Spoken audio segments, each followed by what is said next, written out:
त्रिपाठी एक बार पुनः स्वागत करता हूं सभी का। साथियों, विज्ञापन संख्या 50 का रिजल्ट आ चुका है। इंटरव्यू की डेट भी आ गई है और किसका कब इंटरव्यू है लिस्ट भी आ चुकी है। तो जिन मित्रों ने सफलता प्राप्त कर लिया है उनको बहुत बहुत बधाई और इंटरव्यू के लिए अग्रिम शुभकामनाएं।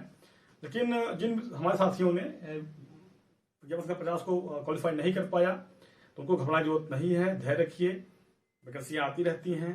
अभी जीटीसी का फॉर्म आया हुआ है गवर्नमेंट डिग्री कॉलेज का, जिसके बारे में चर्चा किया था वीडियो में अपने, जाकर उस वीडियो को देख लीजिएगा। और अगर आप इस पर गौर करने का, जो वैकेंसी आई हुई थी विज्ञापन संख्या 50, तो अभी आधे पद की वैकेंसी आई है, अभी आधे से ज्यादा पद खाली पड़े हुए हैं। तो उसकी वैकेंसी विज्ञापन संख्या 51 वह भी आएगी। आप लोग को करना यह है कि आप लोग अभी से ही अध्ययन शुरू कर दीजिए, एक बेहतर तैयारी आप लोग कर लीजिए, क्योंकि भर्तियां तय है। आपका विज्ञापन संख्या 51 आएगा या आज 6 महीने बाद आए, साल भर बाद आए, कभी भी आए, विज्ञापन संख्या 51 आना तय है।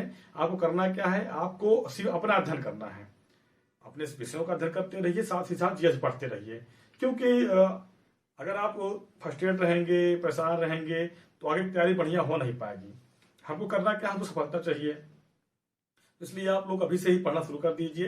विज्ञापन संख्या 51 टारगेट कर लीजिए। आज कल नहीं होता मित्रों, आज से ही जो करना है आज से ही होता है। आज से ही सारी किताबों को उठा लीजिए और जीएस के लिए भी अच्छी पुस्तकों का सहारा ले लीजिए और पढ़ना शुरू कर दीजिए। क्योंकि वैकेंसी आने की पढ़ाई नहीं होती है, पढ़ाई अभी शुरू कर दीजिए।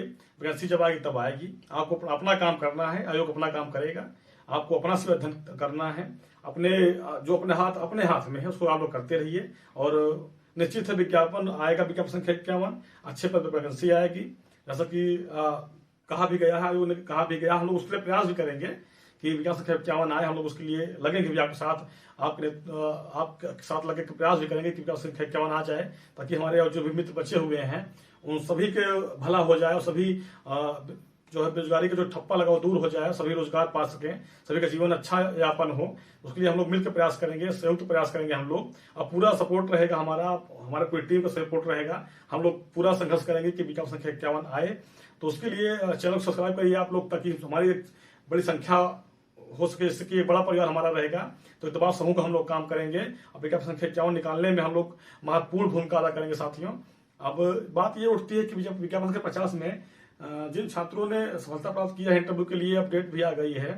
तो जो जरूरी कागजात हैं उनकी इसमें मैं लिस्ट दे रहा हूं, इसको देख लीजिएगा। क्योंकि हमारे कागज कुछ कागज ऐसे होते हैं जिसमें समय लगता है बनने में, और समय भी है नहीं।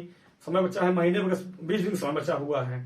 और जैसे डिग्री उग्री निकलवाना रहता है तो डिग्री में समय लगता है। जैसे कि जानते हैं हम इलाहाबाद विश्वविद्यालय का जो नियम है, डिग्री निकलवाने का 3 महीने का समय मांगते हैं लोग। तो आपको करना यह है कि आप जरूरी जो कागजात हैं उनको एकत्रित कर लीजिए। आप इंटरव्यू की बेहतर तैयारी करिए। और हम अगर बात करें कि कौन से प्रमाण पत्र के बहुत आवश्यक है लगने में, तो हम अगर बात करते हैं साथियों, तो सबसे पहले देखते हैं तो हाई स्कूल का अंक पत्र प्रमाण पत्र, इसकी फोटो कॉपी करा लीजिएगा। सबकी दो कॉपी कराइएगा साथियों। जो आपका फॉर्म निकला होगा उसकी 2 कॉपी, और जितना डॉक्यूमेंट बताऊंगा मैं सबके डॉक्यूमेंट की 2 कॉपी आप लोग करा लीजिएगा और दोनों अपना एक बना लीजिएगा, नथी कर लीजिएगा। उसके बाद इंटरमीडिएट का अंक पत्र प्लस प्रमाण पत्र आपको ले लेना है। स्नातक 3 वर्ष का अंक पत्र प्लस उपाधि बोलते हैं डिग्री को, इसको कर लीजिएगा। ये स्नातकोत्तर जो होता है इसको बोलते हैं एमए। इसका अंक पत्र किसी का सेमेस्टर होगा, किसी का ईयर वाइज होगा। अगर आपका ईयर वाइज है तो फर्स्ट सेकंड ईयर हो जाएगा, सेमेस्टर है तो 4 सेमेस्टर हो जाएगा आपका। इसका अंक पत्र प्लस उपाधि मतलब डिग्री। इसके बाद आते हैं, अगर पीएचडी आपने किया है, जिन्होंने कंप्लीट किया होगा के साथियों ने हमारे, तो पीएचडी की उपाधि आप लोग उसमें नथी कर दीजिएगा। अगर देखते हैं कि ये पीएचडी डिग्री उपाधि जीसी अधिनियम 2009-16 के अनुसार होने का संबंधित विवि द्वारा निर्धारित प्रारूप पर निकट प्रमाण पत्र, इसको ले लीजिएगा। उसके बाद नेट स्टेट प्रमाण पत्र, नेट अगर आप नेट पास क्वालिफाई किए हैं या सेट पास किए हैं, स्लेट पास किए हैं, इसका कोई भी प्रमाण पत्र आप एक जो भी किए होंगे उसका रख लीजिएगा। उसके बाद एमफिल उपाधि, अगर एमफिल आपने किया है तो उसका उपाधि ले लीजिएगा।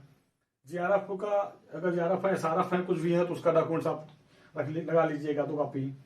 क्या देखते हैं, डीलिट डीएससी एलएलडी उपाधि, ये जो जिन साथियों ने किया होगा इसकी उपाधि ले लेंगे, इसका प्रमाण पत्र ले लेंगे 2 कॉपी। अनापत्ति प्रमाण पत्र, ये केवल उनके लिए जो सरकारी नौकरी में है, आपको इसके लिए लेना पड़ता है, तो इसको बनवा लीजिएगा। जो अनापत्ति प्रमाण पत्र जो सेवा कहीं पे पूर्व में कहीं चयन उनका हो गया है, कहीं नौकरी में है, उनके लिए है। फिर क्या अनुसूचित जाति, अनुसूचित जनजाति, अन्य पिछड़ा वर्ग का प्रमाण पत्र जानते हैं आप लोग, बनता है, इसे बनवा लीजिएगा। उसके बाद बात करते हैं तो जो विकलांगता का प्रमाण पत्र है उसको बनवा लीजिएगा। अगर जो हमारे साथी, जो हमारे बंधु, जो हमारे भाई इस कोटे से हैं, दिव्यांग कोटे से हैं, तो उनको विकलांगता का प्रमाण पत्र बनवाना जरूरी है। इसी बात करते हैं साथियों, तो अगर हम आगे बढ़ते हैं तो आर्थिक रूप से कमजोर वर्ग के लिए प्रमाण पत्र, मतलब ये तो बोलते हैं ईडब्ल्यूएस प्रमाण पत्र, जानते भी होंगे आप लोग, यही है ईडब्ल्यूएस प्रमाण पत्र, आर्थिक रूप से कमजोर वर्ग के प्रमाण पत्र, जिसे बोलते हैं ईडब्ल्यूएस। बनवाए होंगे आप जानते हो, जो ईडब्ल्यूएस कोटे में होंगे तो वो जरूर बनवाए होंगे इसको। उसके बाद अगर आप स्वतंत्रता संग्राम सेनानी परिवार से हैं तो उसका प्रमाण पत्र आवश्यक होता है, उसको लेकर रख लीजिएगा, फोटोकॉपी करा लीजिएगा उसकी।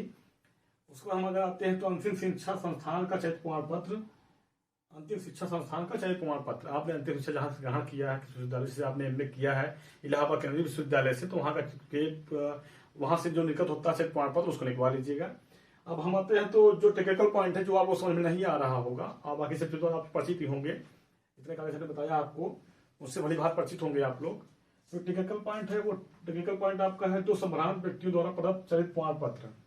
अब आप सोचेंगे कि ये कैसे बनेगा, तो बनेगा ऐसे ही कि अगर आपके परिचय में कोई ए क्लास का अधिकारी है तो उसके द्वारा उसके लिखा हुआ कि इनका मैं पहचानता हूँ, भली बात का चरित्र अच्छा है, सब चीजें एक ढांचे पे बनवा कर, जो समझ में आएगा फोन करके बता दूंगा आपको कैसे वो बनेगा, कैसे लिखना है, क्या उसमें लिखना है, तो हमको आप कॉल कर लीजिएगा, मैं नंबर दे दूंगा अभी आपको वीडियो के नीचे, तो उसमें आपको कॉल कर लीजिए, मैं बता दूंगा कैसे बनेगा ये।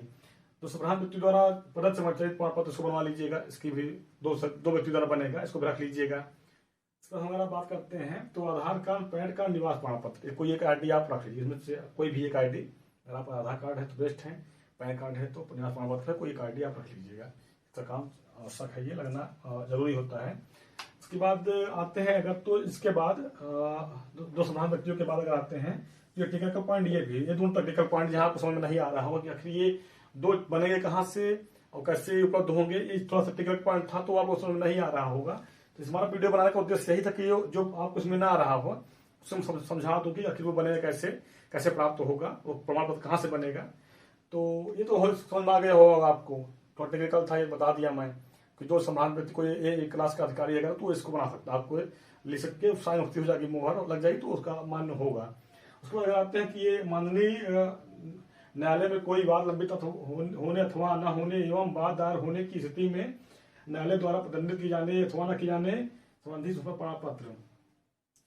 ये होता है कि कचहरी, जानते होंगे आप, कचहरी होती है, कचहरी में अगर आप लोग जाएंगे वहां पे तो वहां पे बनता है प्रमाण पत्र, तो आप वहां बनवा लीजिएगा इसको, ये बहस बन जाएगा आपका आसानी से। तो ये दो चीजें समझ में आपको नहीं आ रही होंगी, तो इसीलिए मैं वीडियो बना कि ये दो चीज समझ में आपको आ जाए, तो कि आप लोग अभी से ही सारे प्रमाण पत्र इकट्ठा कर लीजिए। आपका इंटरव्यू 9 तारीख से शुरू हो गया है, तो उसकी स्थिति में मतलब अगर ना रहे आप लोग पढ़ना शुरू कर दीजिए, पुस्तकों का अध्ययन शुरू कर दीजिए, क्योंकि क्वेश्चन कहीं से पूछ सकते हैं, बहुत प्राट सिलेबस हम लोगों का बनाया गया था, आप लोग जानते भी होंगे, क्वेश्चन का कोई दायरा नहीं है कहाँ से पूछने आपसे, तो बढ़िया इंटरव्यू जाए आप लोगों का, इसलिए आपको पढ़ना बहुत आवश्यक है, आप लोग पढ़ना शुरू कर दीजिए। बाकी अभी इस जो हम वीडियो बनाएंगे उसके बाद उसमें हम किसी यूनिवर्सिटी के प्रोफेसर के द्वारा आपको बताया जाएगा कैसे इंटरव्यू कैसे फेस करना है, या इंटरव्यू की आपकी स्थिति क्या होगी, कैसे प्रश्न पूछे जा सकते हैं, संभावित प्रश्न क्या पूछे जा सकते हैं। ऐसे ही एक हम वीडियो इस बार बनाने जा रहे हैं और डालेंगे अपने चैनल पे। इसके लिए करना है क्या है, आपको चैनल सब्सक्राइब कर लीजिएगा, ताकि अगर हम वो वीडियो प्राइवेट अगर रखें तो आप लोग से वंचित न रह जाएं, और बहुत ही महत्वपूर्ण वीडियो होने वाला है वो, तो इसको चैनल सब्सक्राइब कर लीजिए ताकि हम जो वीडियो डालें आप तक पहुंच जाए, और उसका लाभ आप जरूर उठाइएगा साथियों, वो बहुत ही इंपॉर्टेंट वीडियो होने वाला है आपके लिए। उसमें बिल्कुल प्रारूप पे, जिस प्रारूप पे प्रश्न पूछे जा रहे हैं आयोगों में, चाहे आपका यूपीपीएससी का इंटरव्यू हो, चाहे आपका जीडीसी का इंटरव्यू हो, चाहे ये यूपीएससी का हो, उसमें जितने भी प्रश्न कैसे बनते हैं, कैसे प्रश्न पूछ सकते हैं, आपका पहनावा ओढ़ावा हाव भाव क्या होना चाहिए चेहरे का, सारी चीजों पे हम बात करेंगे।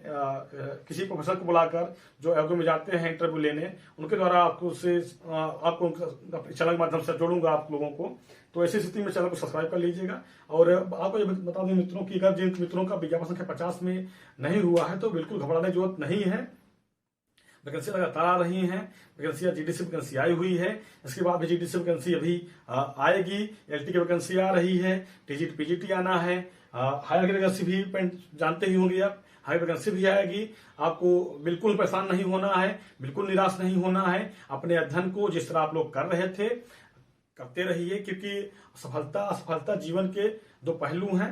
एक सिक्के के दो पहलू हैं साथियों। आपको बिल्कुल नहीं परेशान होना है। अगर आप असफल हुए हैं आप तो कल बिल्कुल सफल होंगे। या बिल्कुल सत्य है दोस्तों, जो असफल होता है वो सफल जरूर होगा। तो ऐसे कोई घबराने की जरूरत नहीं है, बिल्कुल परेशान होने की जरूरत नहीं है। आप लोग पढ़ना शुरू कर दीजिए, सिलेबस निकाल लीजिए अपने विषय का, उस पर अध्ययन करिए, जीएस पे अध्ययन करिए। आपको कहीं भी समस्या आती है तो कृष्णा एजुकेशन वर्ल्ड परिवार आपके सारे समस्याओं का निदान करेगा। आप लोग बिल्कुल पढ़ते रहिए। अग्रिम परीक्षाओं के लिए आपको हार्दिक शुभकामनाएं। और जिन्होंने इंटरव्यू 50 को क्वालिफाई कर लिया है उनको इंटरव्यू के लिए हार्दिक शुभकामनाएं, अग्रिम शुभकामनाएं। आप लोग पढ़ते रहिए, लिखते रहिए। जहां भी कृष्णा एजुकेशन वर्ल्ड की जरूरत पड़ेगी, कृष्णा एजुकेशन वर्ल्ड आपके साथ खड़ा हुआ है, आगे भी खड़ा रहेगा। जय हिंद साथियों।